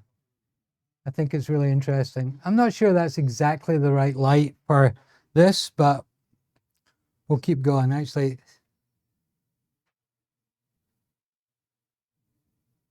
I kind of like that one. Yes. What if I wanted his eyes to see a little bit light? If I wanted more light from the eyes, what would I do? In this particular situation, it's not going to happen. Sorry? Here's a question. Oh, a little more light in the eyes. This is not that shot. This is not that lighting. What I'm going to do now is make that shot because this failed miserably, and I'm going to keep going. And you're right. It's not. I could push this for another half hour and get something, but it's not what I want. So what I'm going to do is I'm going to pull this back, and instead of being 45, I'm going to make it 45 over here. And then all of our dreams will be answered. Come down a little bit, will you? Yeah, there we go. Perfect. I actually don't need this one. We'll start without it. You tell me when you feel that it's on your face. It's about there, right? I'll bring it even in a little more. There we go. That's it. That's better. Okay, it's going to be way too bright. Just chin that up tiny little bit. There we go.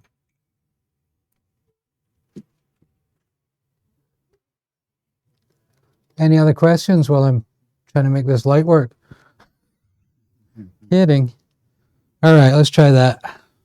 You always shoot with the viewfinder? Sorry? You always shoot with the viewfinder, or? You know, Kids are like it's interesting you say that. Do I always shoot with a viewfinder? That is a really interesting question. Thank you. I'm not being funny. You know, back again in like 1748 when I started taking photos, that was our only option. So I'm very, very trained to do that. However, I was doing a shoot the other day, which is very different for me. I was photographing food. And however much I told the food a joke or insulted the food's mother, the food didn't care. And I was getting no reaction from the food. So what, I mean, you think I'm kidding? So, you know, and I was talking to the food, oh, Sushi, you're so gorgeous. So she's like, and what I did actually, which I haven't done for a long time, I was at a bit of a weird angle and I used this, you know, like all cameras have, and I used this and I started to shoot a little bit like that. And what blew my mind was how much time I had to compose, right? I've got this, I can compose, I can see the whole thing. And oh, this is amazing. I'm never looking through a viewfinder again. This is the best, I love it. And then I think the next day I did a portrait and I'm all over the place and I couldn't do it. So I think if I practiced, I love the idea of not doing it, but I think I'm just so trained in having my eye up to that thing that I can't get away with it unless for portraits, because it happens really fast for me. And I think I have to think one less step. Does that make sense? Let's try. Let's try. In portraits, because I don't think it's It doesn't feel right. like when I take photos like this. Yeah. I don't know. I'm so used to it. I'm just so used to having it here. And also, you know, it's a defense. It's like a defense mechanism. There's something, you know, there's something between, it's like I'm hiding behind something. It's security. Whereas if I'm just like this, I don't feel that secure. Anyway, let's take more photos. Okay. Here's that light. Oh, look at that. Chin up that tiny little bit. Happy thoughts. We're going to be rich. We're going to be rich. You. Oh, yeah, it's going to be way too bright, right? Sorry, I'm on the old exposure. There we go. Should have shot with a viewfinder. Would have been able to know. There we go. Where in Jersey are you? Orange. Orange? Is that? Am I really going to ask? But is that near Apple? Sorry. 20 minutes from the tunnel. Oh, okay. That's how people from Jersey describe, like, how far are you? I'm 20 minutes from the tunnel. Nice. The city. That's nice. That's really lovely.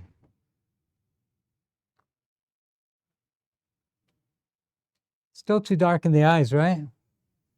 Let's drop this a little lower. That feels a bit better, right? Okay. Okay, I'll stand up and move you. There we go. Let's try that.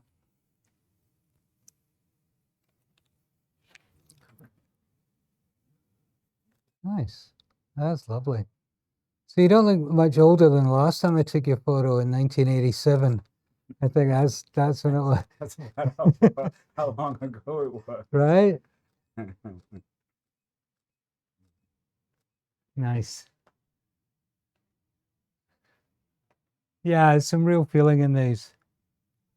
And that's a much more even light, whereas, you know, you've got nothing going from left to right. You're just like in the center of it. I don't love it though. It's kind of boring, right? Boring? Oh, I might have got a photo that's not boring, but the light's boring. No, I mean, yeah. Yeah, I don't like it. How are you defining boring? I just think that, so when I look at a photograph, you know, it's like I always, you know, try and do, you know, experiment with different things, different ways of lighting, but I always revert back to I want something to have 3 dimensions. I want something to feel very 3-dimensional. And to me, that feels very 2-dimensional, being straight overhead. It's actually bothering me so much, I'm going to go back and do the first light I did, and then that maybe I'll show you how I like that better. Can we go back to the black fill? You go, you do the fill, I'll do this. No, we're going to change that whole card around. Sorry? So I'm going to go back to my mark starting point, 45, 45, with black fill and white fill.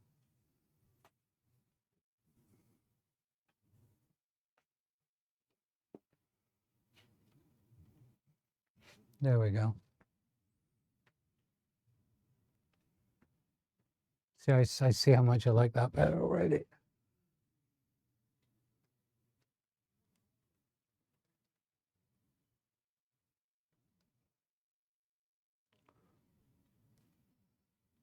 Is it true it's going to be 68 degrees and sunny tomorrow? Is that right?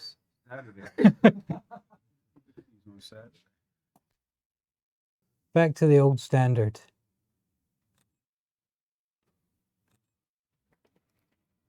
Much more interesting to me. That's the negative fill. And I really like that. Chin up that little fraction. Happy thoughts. What music do you like? What music do you listen to? Everything. And what don't you like? AC/DC to opera. Really? Anything, yeah. Now, what was your go-to? What were you listening to last? Depends on the day, I guess. What I listened to last? Oh, I can't even remember. No? Anything that makes your foot move. If your foot's moving, it's good music. Right. I usually like the drugs to make my foot move, you know. Good. So once again, so with my negative fill, I'm really much preferring, and I feel this has a dimension and character to it. Once again, I think it's probably too dark on that side. So I'm going to go to the positive fill and just lighten that up a little bit on that side. And then I'll think I'll get, you know, back to what the perfect light is.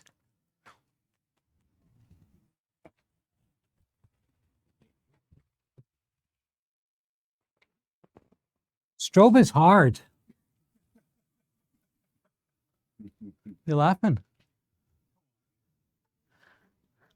No, I'm kidding. All right, let's see if that brings enough. Lyra is going to have to... What? Lyra, pull it back to you and then bring that inside in a bit. There we go. That's it. A little more. There we go. Let's try that. That's it. That's going to do it. That's it.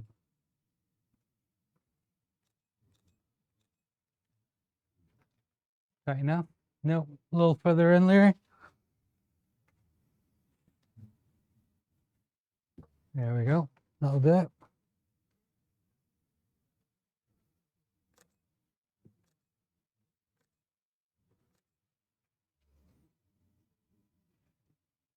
A little more fill here, but not quite enough. A little bit more.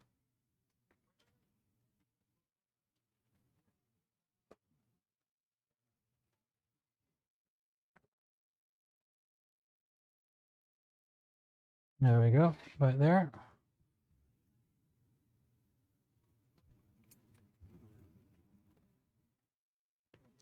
I'm not trying to lighten it. I mean, I love what's happening on the hair there, but I just need a tiny little bit more. There we go. I think this is it.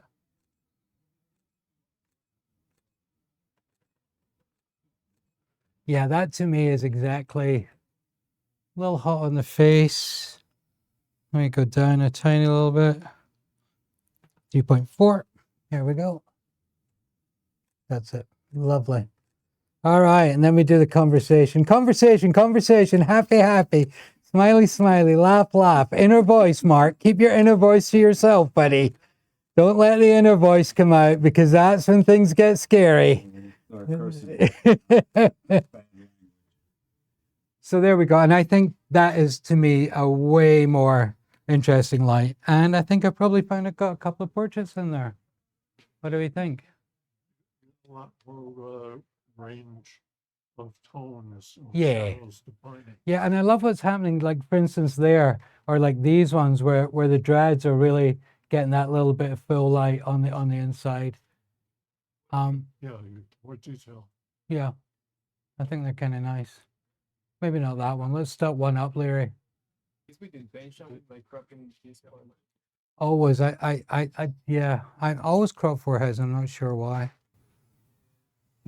Do you ever compensate for a lens curve or because they've said use the 85 because it doesn't distort the actual features as much, but you're right there with much lower lens.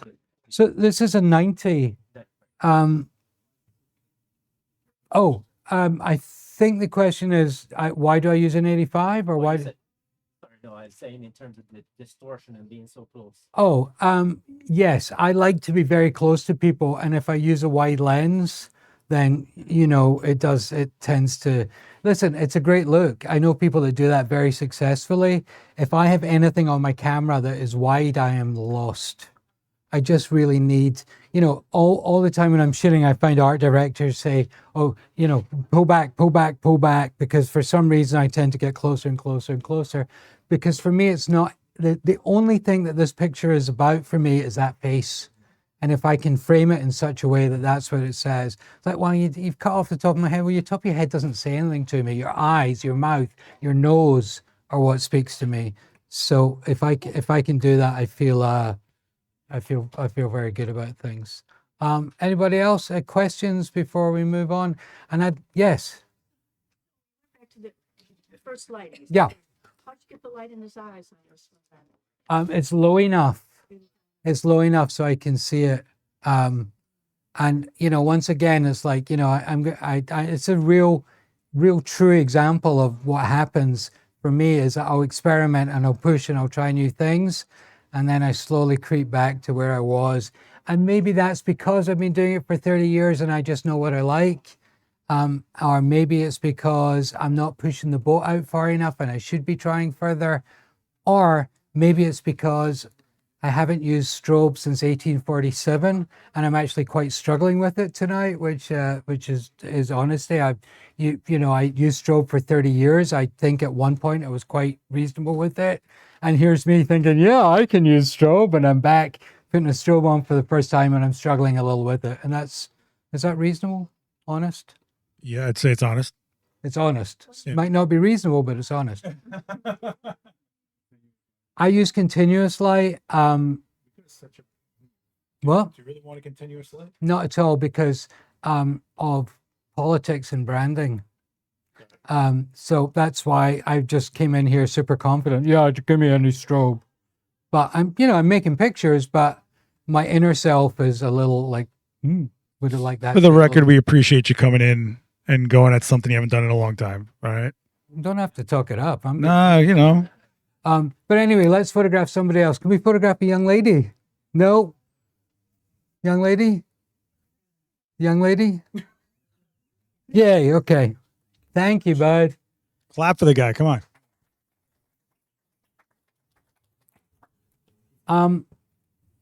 Let's take this out.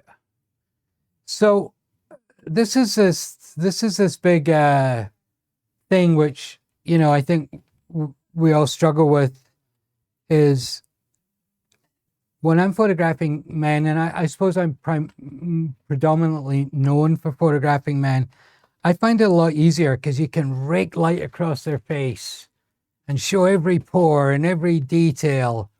And, it just looks good. It looks rugged. I don't think you can get away with that when photographing women. And I've tried, and people seem very, very unhappy with it.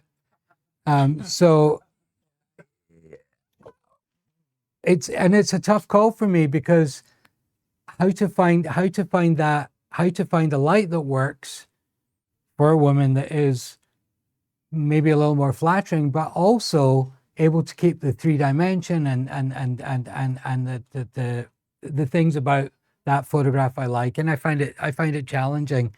But if I'm starting with a young woman or a woman of a certain age, I'm always going to do a light which I think is the most flattering, which is flat. So we're going to start off, we're going to put this light very frontal.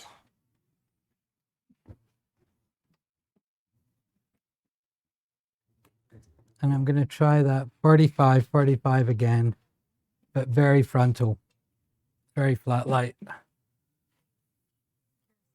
What?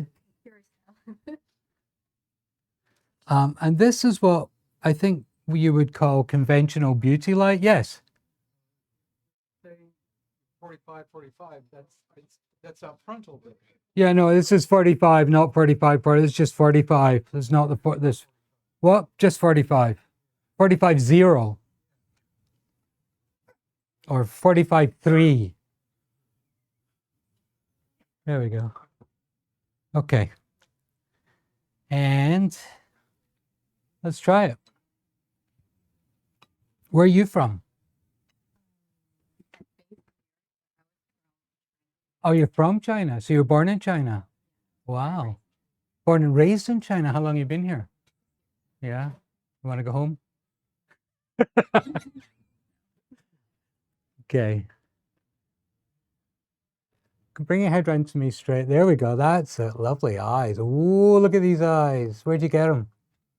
Where'd you get these eyes? Yeah, both of them. One each. Oh my God, I'm not on form tonight, Mark. Happy thoughts. Oh, where are we?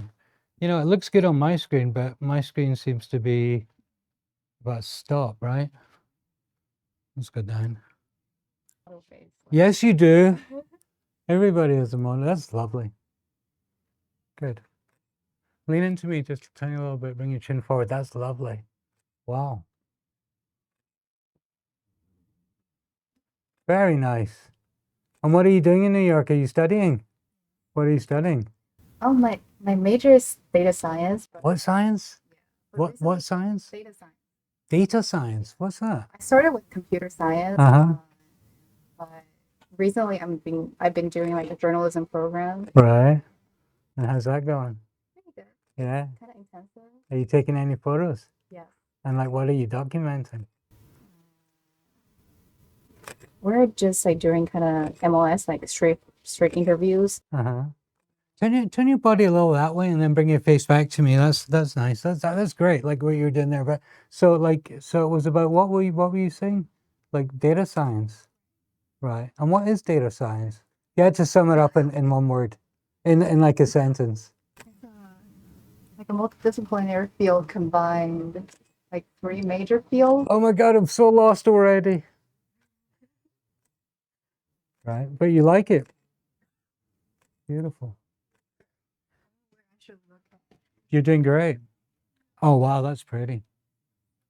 So I think this is really pretty. I think this is a really good start. Can you go through them? I think this is a really good start. A really nice starting place. One light. I still one second. I still think it keeps the feel and light of what we're trying to do, which is something which is, you know, contrasty and real, but it's also not raking the light across somebody's face and doing that. Yes, sir. When you start a session like this, Yeah. do you know what you're going to look for initially, or do you start to move it around? What's your process that you're thinking about in shooting? So you're asking me what my process is before I start taking photos, before I set up the lights, before I do anything, or just what? All right. So I'm usually quite look, with the internet today. Like, let's say that you're coming to my studio tomorrow, and I'm going to look you up. What's your name? I'm sorry, bud. David. I'm going to search for David and say, oh, I see David. David's got glasses. All right, that's a thought. What can I do? I've got to make sure that if whatever I do, David's got glasses. I can't have the light here. It has to be a little higher. So I'm gonna do definitely start with a little bit of research on David, find out what I can do. I'm gonna look at David's face and say, okay, David has a beard, so let's think about something for the beard. Or I'm photographing Jim today, and I see that Jim only has one eye up here and one eye down here, and let's think about that. So definitely a little bit of research, and then you get you meet the person, and they come in and they sit down, and you go, oh, that's really not what I thought was going to happen. How can I do this? So 45 is an absolute go-to. So usually start there. The other thing that you can play around with a lot are different reflectors, different modifiers, harder light, softer light. This is a really hard light. This is not a soft light. This is not a beauty light, but that's beautiful, right? But it's a hard light. And I don't use soft light, whether I'm photographing women or not. I'm a hard light photographer. Everything is hard, bare or hard, because I like that in the skin. So what I don't do, and what I did tonight, which actually bugged me, is I don't beat a dead horse. If it's not working, move on. Don't try and flog it like I did earlier with this poor young man. I was like 40 shots later, I'm like, yeah, it's not happening. Bang, move on. Find something. Go back to your go-to. Have recipes. I know if the light's here, this is f4, my background's this far away, this is what it's going to look like with this lens. So it's a recipe, and you just choose different things to make different things, but have a few recipes that you know if people are coming over and you open the fridge and all you've got is an asparagus and a tin of anchovies and some tomato sauce, you can make a dish. So I think it's really important to have these recipes in your head, and that's practice. That explain? Was that a reasonable explanation? Yeah. Anything else? Any other questions? Oh, I know you. Hi, Erica. Sit down again. I want to do a few more. Yeah, I like what you were doing there. Oh, and the other thing I did there, if we go back to these beginning ones where she was straight onto the camera, I felt that it would be nice if she just did that little difference in body language there, that we got that. And I don't know if you noticed how I did it, but it was during conversation. It was just move your body language. It's not like, move your body. And they're like, I think that's really, really important. Like sometimes we have to ask people to change or to move. And I think the way you do that tells a lot about, you know, how the next few pictures are. You know, it's practice. And, you know, I think what's really important is, how do you get better being a photographer or taking photographs? How do you get better at anything? And, you know, I always say is practice. And a lot of the time I don't have a camera in my hand, right? But when I go into the bodega to buy myself a Diet Coke, I'm practicing my photography with the woman behind that counter or the man behind that counter. I'm trying to actually see if I can make him smile, if I can make him laugh, if I can see how he reacts, if I, you know, hand over my driver's license and go, no, swipe that, you know, like whatever, just to, because that way, like you're interacting with somebody. And it's a little bit about genuinely my philosophy of life. It's like, if you know, our interactions with human, I don't want to get philosophical and all like, because this is not me, but we do have less and less interactions with other humans in our life a lot of the time now. And without being like, you know, I feel that they're very, very important. And if you can make every interaction you have with a human as pleasant as possible, it helps your photography. It really, really does. And it's been a nice philosophy. For me, listen, for my kid who's 11 years old and just goes, Dad, stop talking to people. I can't stand. Dad, come on. He doesn't care. You know, listen, it's part of it, but it's just been what I've done for years. I just talk to people. I've missed buses. I've missed planes. I've missed trains. Because I'm just talking to somebody who's like, who is this guy? But you know what? It feeds my soul a little bit. Hopefully that interaction feeds their soul. And I'd like to think that if you have, if we do take photographs together, you kind of remember it as a good experience. And I think if you can do that, then the photos will speak for themselves. I think. Right? Shoot, go shoot. Go And good night. All right, let me take some more pictures.